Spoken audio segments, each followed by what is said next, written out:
मनोहर हिंदी कहानियां पर आप सभी का हार्दिक स्वागत है। आज की कहानी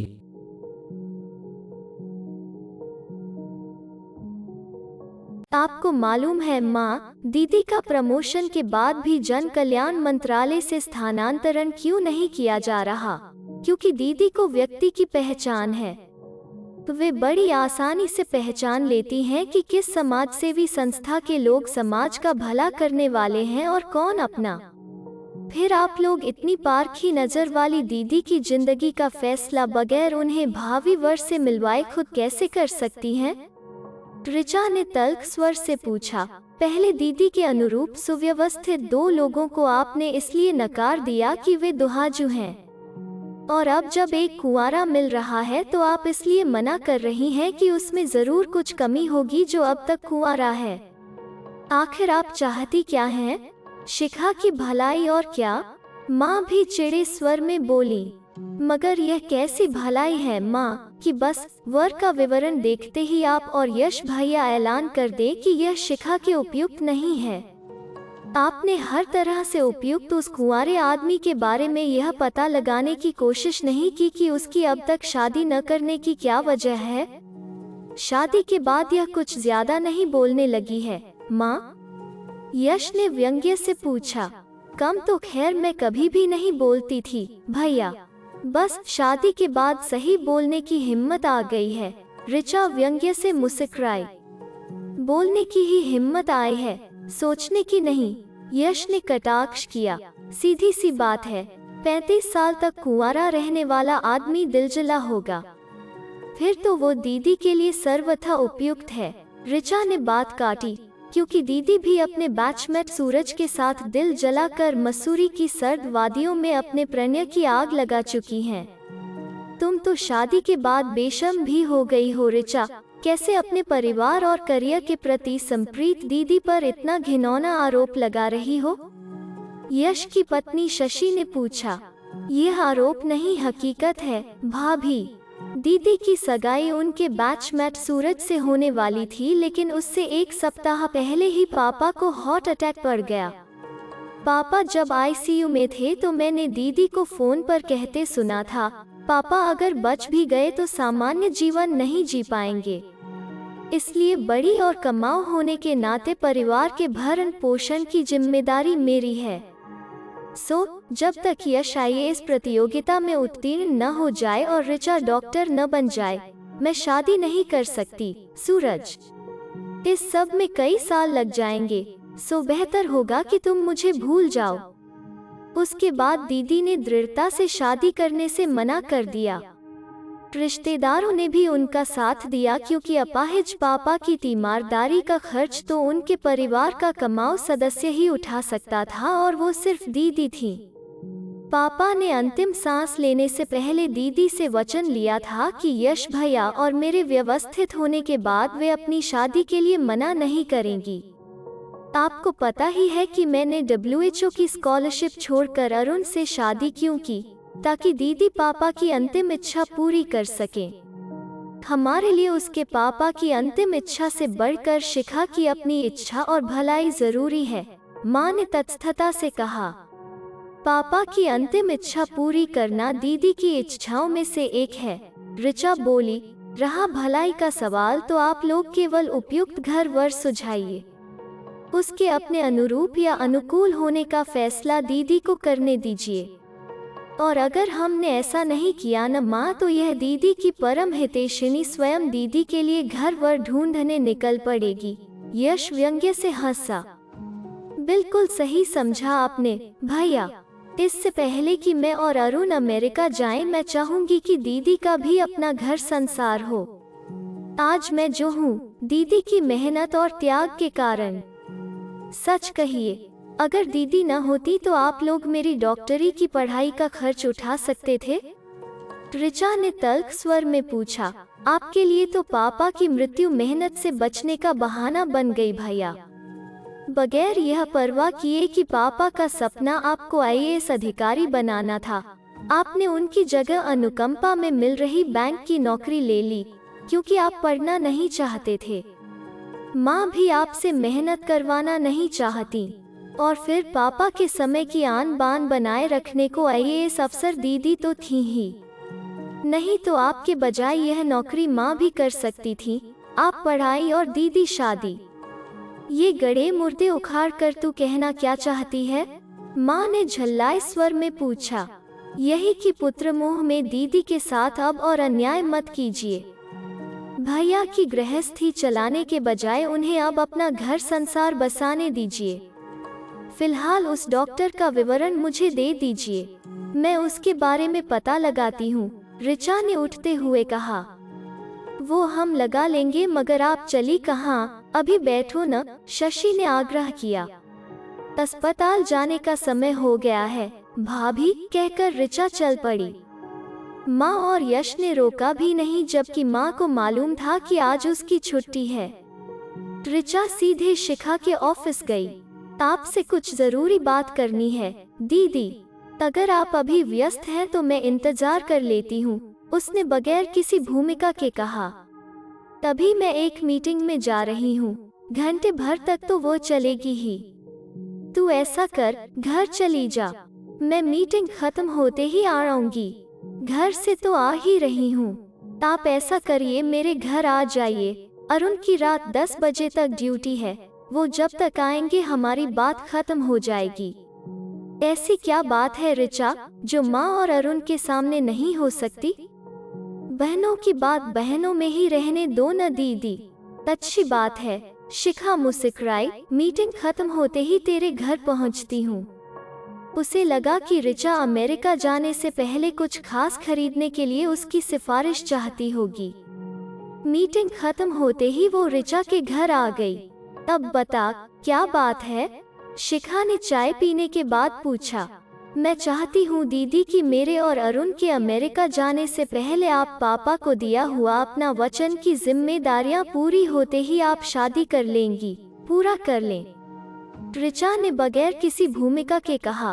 वैसे आपकी जिम्मेदारी तो मेरे डॉक्टर बनते ही पूरी हो गई थी, फिर भी आप मेरी शादी करवाना चाहती थी, सो मैंने वह भी कर ली। लेकिन मेरी जिम्मेदारियां तो खत्म नहीं हुई बहन, शिखा ने बात काटी। यश अपना परिवार ही नहीं संभाल पाता है तो माँ को कैसे संभालेगा?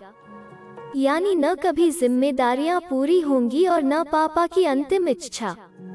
जीने वालों के लिए ही नहीं, दिवंगत आत्मा के प्रति भी आपका कुछ कर्तव्य है दीदी। शिखा ने एक सांस ली। मैंने यह वचन पापा को ही नहीं सूरज को भी दिया था ऋचा, और जो उसने मेरे लिए किया है उसके बाद उसे दिया हुआ वचन पूरा करना भी मेरा फर्ज बनता है। लेकिन महज वचन के कारण जिम्मेदारियों से मुंह तो नहीं मोड़ सकती। माँ के लिए पापा की पेंशन काफी है दीदी, और जरूरत पड़ने पर पैसे से मैं और आप दोनों ही उनकी मदद कर सकते हैं, उन्हें अपने पास रख सकते हैं।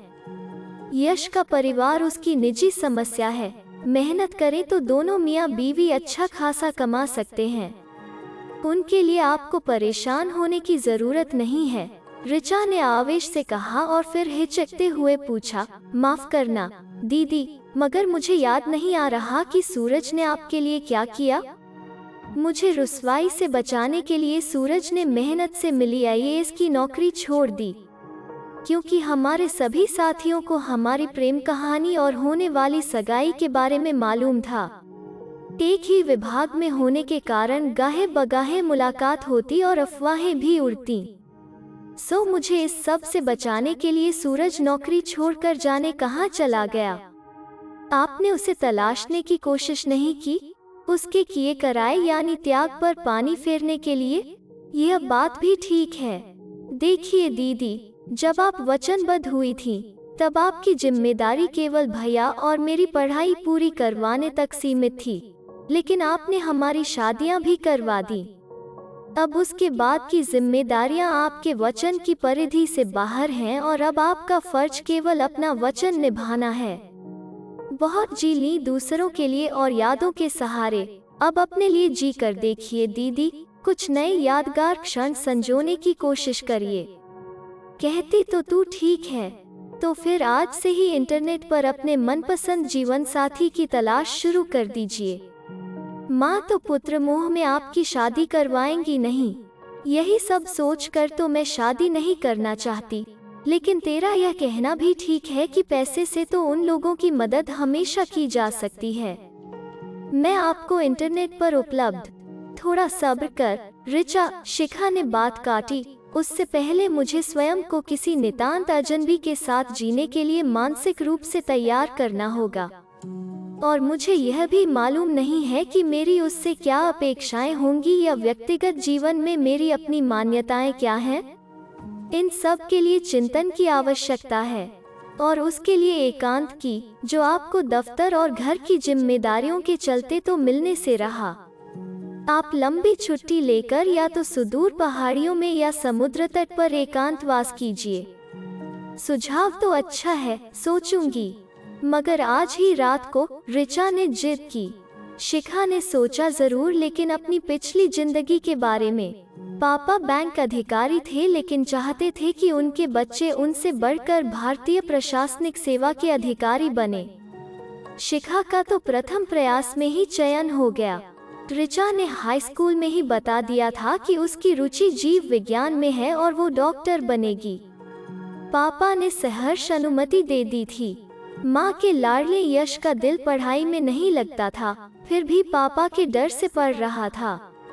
लेकिन पापा के जाते ही उसने पढ़ाई छोड़कर अनुकंपा में मिली बैंक की नौकरी कर ली। माँ ने भी उसका यह कहकर साथ दिया कि वो तेरा हाथ बटाना चाह रहा है शिखा, बैंक की प्रतियोगी परीक्षाएं देकर तरक्की भी करता रहेगा। लेकिन हाथ बटाने के बजाय यश ने अपना भार भी उस पर डाल दिया था। जहां उसकी नियुक्ति होती थी, वहीं यश भी अपना तबादला करवा लेता था आईएएस अफसर बहन का रोब डालकर। तरक्की पाने की न तो लालसा थी और न ही जरूरत, क्योंकि शिखा को मिलने वाली सब सुविधाओं का उपभोग तो वही करता था। यश और उसके परिवार की जरूरतों के लिए माँ शिखा को उसी स्वर में याद दिलाया करती थी जिसमें वो कभी पापा से घर के बच्चों की जरूरतें पूरी करने को कहती थी। यानी माँ के ख्याल में यश का परिवार शिखा का उत्तरदायित्व था। शिखा को इससे कुछ ऐतराज भी नहीं था। उसकी अपनी इच्छाएं तो सूरज से बिछुड़ने के साथ ही खत्म हो गई थीं। उसे यश या उसके परिवार से कोई शिकायत भी नहीं थी। बस बीच बीच में पापा के अंतिम शब्द, जब ये दोनों अपने घर परिवार में व्यवस्थित हो जाएंगे तो तू अकेली क्या करेगी बेटी? जिन सपनों की तूने आज आहुति दी है उन्हें पुनर्जीवित करके फिर जिएगी तो मेरी भटकती आत्मा को शांति मिल जाएगी। जिस तरह तू मेरी जिम्मेदारियां निभाने को कटिबद्ध है, उसी तरह मेरी अंतिम इच्छा पूरी करने को भी रहना। याद आकर कचोट जाते थे। ऐसा ही कुछ सूरज ने भी कहा था। जिस तरह अपने परिवार के प्रति तुम्हारा फर्ज तुम्हें शादी करने से रोक रहा है, उसी तरह अपने माता पिता की इच्छा के विरुद्ध कुछ साल तक तुम्हारी जिम्मेदारियां पूरी होने के इंतजार में शादी न करने के फैसले पर मैं चाह कर भी अडिग नहीं रह पा रहा। कैसे जी पाऊंगा किसी और के साथ नहीं जानता, लेकिन फिलहाल दफ्तर और घर के दायित्व निभाने में मेरा और तुम्हारा समय कट ही जाया करेगा। लेकिन जब तुम दायित्व मुक्त हो जाओगी तब क्या करोगी शिखा? मैं यह सोच सोच कर विह्वल हो जाया करूंगा कि तुम अकेली क्या कर रही होगी। फुर्सत से तुम्हारी यादों के सहारे जी रही होंगी, और क्या जीने के लिए यादों के सहारे के अलावा किसी अपने के सहारे की भी जरूरत होती है। मैं तो खैर सहारे के लिए नहीं, माँ बाप की जिद से मजबूर होकर शादी कर रहा हूँ, लेकिन तुम जीवन की सांध्य बेला में अकेली मत रहना। मेरे सुकून के लिए शादी कर लेना। यश के परिवार के रहते अकेली होने का तो सवाल ही नहीं था, लेकिन घर में अपनेपन की ऊष्मा ऋचा के जाते ही खत्म हो गई थी, और रह गया था फरमाइशों और शिकायतों का अंतहीन सिलसिला। शिकायत करते हुए यश और माँ को अपनी फरमाइश की तारीख तो याद रहती थी, लेकिन यह पूछना नहीं कि शिखा किस वजह से वो काम नहीं कर सकी। वैसे भी लगातार काम करते करते वो काफी थक चुकी थी और छुट्टियां भी जमा थी, सो उसने सोचा कि कुछ दिन को कहीं घूम ही आए। उसकी सचिव माधवी मेनन जब तब केरल की तारीफ करती रहती थी। तन मन को शांति और स्फूर्ति से भरना हो तो कभी भी केरल जाने पर ऐसा लगेगा कि आपका पुनर्जन्म हो गया है। अगले रोज उसने माधवी से पूछा कि वो काम की थकान उतारने को कुछ दिन शोर शराबे से दूर प्रकृति के किसी सुरम्य स्थान पर रहना चाहती है, सो कहाँ जाए? वैसे तो केरल में ऐसी जगहों की भरमार है, माधवी ने उत्साह से बताया, लेकिन आपको त्रिचूर का अथरापल्ली वाटरफॉल बहुत पसंद आएगा। वहाँ वन विभाग का सभी सुख सुविधाओं से युक्त गेस्ट हाउस भी है। तिरुअनंतपुरम के अपने ऑफिस वाले त्रिचूर के जिलाध्यक्ष से कहकर आपके रहने का प्रबंध करवा देंगे। लेकिन वहां तक जाना कैसे होगा? तिरुअनंतपुरम तक प्लेन से, उसके बाद आपको एयरपोर्ट से अथरापल्ली तक पहुंचाने की जिम्मेदारी अपने ऑफिस वालों की होगी। आप अपने जाने की तारीख तय करिए, बाकी सब व्यवस्था मुझ पर छोड़ दीजिए। लंच ब्रेक में ऋचा का फोन आया। हाँ भाई, छुट्टी के लिए आवेदन कर दिया है केरल जाने को, शिखा ने उसे सब बताया। लेकिन घर वालों के लिए आप छुट्टी पर नहीं टूर पर जा रही हैं दीदी, वरना सभी आपके साथ केरल घूमने चल पड़ेंगे, ऋचा ने आगाह किया। ऋचा का कहना ठीक था। सब तैयारी हो जाने से एक रोज पहले उसने सबको बताया कि वो केरल जा रही है। केरल घूमने तो हम सब भी चलेंगे, शशि ने कहा। मैं केरल प्लेन से जा रही हूँ, सरकारी गाड़ी से नहीं, जिसमें बैठकर तुम सब मेरे साथ टूर पर चल पड़ते हो। हम क्या प्लेन में नहीं बैठ सकते? यश ने पूछा। जरूर बैठ सकते हो, मगर टिकट लेकर, और फिलहाल मेरा तो कल सुबह 9 बजे का टिकट कट चुका है, कहकर शिखा अपने कमरे में चली गई। अगली सुबह सबके सामने ड्राइवर को कुछ फाइलें पकड़ाते हुए उसने कहा, मुझे एयरपोर्ट छोड़कर मेहरा साहब के घर चले जाना। ये 2 फाइलें उन्हें दे देना और ये 2 ऑफिस में माधवी मेनन को। प्लेन में अपनी बराबर की सीट पर बैठी युवती से यह सुनकर कि वो एक प्रकाशन संस्थान में काम करती है और एक लेखक के पास एक किताब की प्रस्तावना पर विचार विमर्श करने जा रही है, शिखा ने आश्चर्य से पूछा, अपने यहाँ लेखकों को कब से इतना सम्मान मिलने लगा? मैडम, आप शायद नहीं जानती, युवती खिसिया कर बोली, बेस्ट सेलर के लेखक के लिए कुछ भी करना पड़ता है। ये महानुभाव केरल से बाहर आने को तैयार नहीं होते, सो बात करने के लिए हमें ही यहाँ आना पड़ता है। इससे पहले कि शिखा पूछती कि वे महानुभाव हैं कौन, युवती ने उसका परिचय पूछ लिया, और यह जानने पर कि वो IAS अधिकारी है और एकांतवास करने के लिए अथरापल्ली जा रही है, बड़ी प्रभावित हुई और उसके बारे में अधिक से अधिक पूछने लगी। शिखा ने उसे अपना कार्ड दे दिया। माधवी का कहना ठीक था। अथरापल्ली वाटरफॉल वैसी ही जगह थी जैसी वो चाहती थी। गेस्ट हाउस में भी हर तरह का आराम था। बगैर अपने बारे में सोचे वो अभी प्रकृति की छटा और निरंतर बदलते रंग निहारने का आनंद ले रही थी कि अगली सुबह ही सूरज को देखकर हैरान रह गई। तुम यहाँ? वो इतना ही कह सकी। हाँ, मैं, सूरज हंसा। वैसे तो कहीं आता जाता नहीं, लेकिन यह जानकर कि तुम यहाँ हो, तुमसे मिलने का लोभ संवरण न कर सका। लेकिन तुम्हें किसने बताया कि मैं यहाँ हूँ? पल्लवी यानी उस युवती ने जो कल तुम्हारे साथ प्लेन में थी, सूरज ने सामने पत्थर पर बैठते हुए कहा। असल में मैं उसके प्रकाशन संस्थान के लिए IAS प्रतियोगिता के लिए उपयोगी किताबें लिखता हूँ। पल्लवी चाहती है कि प्रतियोगिता में सफल होने के बाद सफलता बनाए रखने के लिए क्या करें, इस विषय पर मैं कुछ लिखूं। तो मैंने कहा कि मुझे नौकरी छोड़े कई साल हो चुके हैं और आज के प्रशासन के बारे में अधिक जानकारी नहीं है।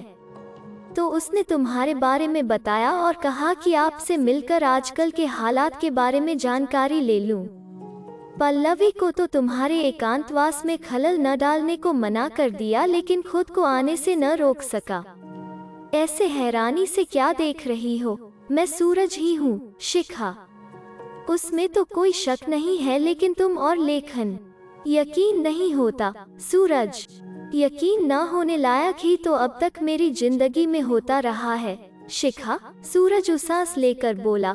पुराने परिवेश से कटने के लिए मैंने तिरुवनंतपुरम यूनिवर्सिटी में प्रवक्ता की नौकरी कर ली थी और वक्त काटने के लिए आईएएस प्रतियोगी परीक्षा देने वाले विद्यार्थियों को पढ़ाया करता था। उनके सफल होने पर इतने विद्यार्थी आने लगे कि मुझे नौकरी छोड़कर कोचिंग क्लास खोलनी पड़ी। मेरे एक शिष्य ने मेरे दिए क्लास नोट्स का संकलन कर प्रकाशन करवा दिया। वो बहुत ही लोकप्रिय हुआ और प्रकाशक इस विषय की और किताबों के लिए मेरे पीछे पड़ गए और इस तरह मैं सफल लेखक बन गया। अब तो पढ़ाना भी छोड़ दिया है, बस लिखता हूँ। लिखने भर से घर का खर्च चल जाता है, बड़े आराम से। अकेले आदमी का ज्यादा खर्च भी नहीं होता। यानी तुमने माता पिता की खुशी की खातिर शादी नहीं की? शादी करने से मना भी नहीं किया। सूरज हंसा। जो लोग मुझे अपना दामाद बनाने के लिए हाथ बांधे पापा के आगे पीछे घूमते थे, वे तो मेरी नौकरी छोड़ते ही बरसात की धूप की तरह गायब हो गए। जो लोग प्रवक्ता को लड़की देने के लिए तैयार थे, वे माँ पापा की कसौटी पर खरे नहीं उतरे। उनकी तलाश अभी भी जारी है, लेकिन सुदूर केरल में बसे लेखक को कौन दिल्ली वाला लड़की देगा? और तुम बताओ, यह एकांतवास किस लिए? संन्यास विन्यास लेने का इरादा है? शिखा हंस पड़ी। असलियत तो इसके विपरीत है सूरज। और उसने ऋचा के सुझाव के बारे में विस्तार से बताया। दूसरे शब्दों में कहें तो माँ पापा की तलाश खत्म हो गई। सूरज हंसा। वैसे तो मैं यहाँ से वापस जाने वाला नहीं था, लेकिन तुम्हारे साथ कहीं भी चल सकता हूँ। मैं भी यहाँ आ सकती हूँ। सूरज, लेकिन क्या गुजरे कल को आज बनाना संभव होगा? अगर तुम मुझे जिलाना और खुद जिंदा होना चाहो तो। शिखा के मोबाइल की घंटी बजी। यश का फोन था। दीदी, हमें गाड़ी की जरूरत है। मैंने माधवी से बात की। माधवी कहती है कि छुट्टी पर गए किसी भी अधिकारी को गाड़ी उसके कार्यभार संभालने वाले अधिकारी को दी जाती है और परिवार के लिए गाड़ी भेजने का नियम तो नहीं है, लेकिन शिखा मैडम कहेंगी तो भिजवा देंगे। आप तुरंत माधवी को फोन कीजिए गाड़ी भिजवाने को। जब परिवार के लिए गाड़ी भेजने का नियम नहीं है तो मैं उसका उल्लंघन करने को कैसे कह सकती हूँ? शिखा ने रुखाई से कहा। चाहे गाड़ी के बगैर परिवार को कितनी भी परेशानी हो रही हो, इतनी ही परेशानी है तो खुद ही गाड़ी का इंतजाम कर लेना भाई मेरे। यह आपको हो क्या गया है दीदी? आप माँ से बात कीजिए। माँ एकदम बरस पड़ी। यह क्या लापरवाही है शिखा? हमारे लिए बगैर गाड़ी ड्राइवर का इंतजाम किए टूर का बहाना बनाकर तुम छुट्टी मनाने निकल गई हो। शर्म नहीं आती? शिखा तड़प उठी। मैंने कब कहा था माँ कि मैं टूर पर जा रही हूँ? और काम की थकान उतारने के लिए छुट्टी मनाने में शर्म कैसी? अगर गाड़ी के बगैर आपको दिक्कत हो रही है तो यश से कहिए इंतजाम करे। परिवार के प्रति उसका भी तो कुछ दायित्व है। यह तुझे क्या हो गया है शिखा? यश कह रहा है तू एकदम बदल गई है। यश ठीक कह रहा है माँ। शिखा ने बात काटी। मेरा पुनर्जन्म हो रहा है, उसमें आपको कुछ तकलीफ तो झेलनी ही पड़ेगी। और वो सूरज की फैली बाहों में सिमट गई। अगर आपको यह वीडियो पसंद आया तो इसे लाइक कीजिए, शेयर कीजिए और इस चैनल को सब्सक्राइब कीजिए। धन्यवाद।